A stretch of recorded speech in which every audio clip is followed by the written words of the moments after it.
It was a movement that began with the death of a young woman in the custody of Iran's infamous morality police. With Iranian women at the forefront, fierce anti-government protests would convulse the country over the next year.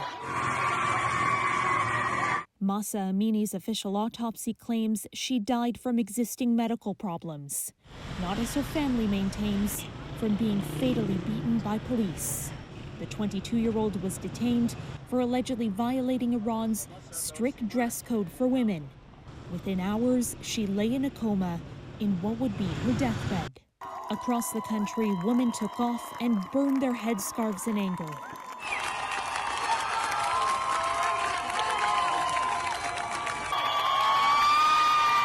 Others cut their hair in public in open defiance to the morality police, an act of protest that wasn't confined to Iran.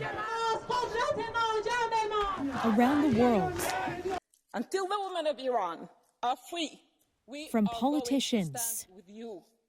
Jian, Azadi, women, life, freedom. To celebrities. For freedom. Hair was chopped off in solidarity. Men and women united around this Kurdish chant.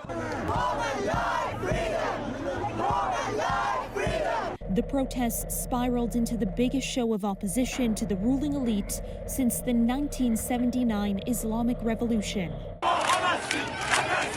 To those who have risked their lives for change, Amini could have been any girl walking the streets of Iran. But its clerical leaders remain in power, having used overwhelming force to brutally crush the demonstrations. Rights groups estimate over 500 people, including 71 children, were killed and tens of thousands arrested. At least 7 men linked to the uprising have been executed.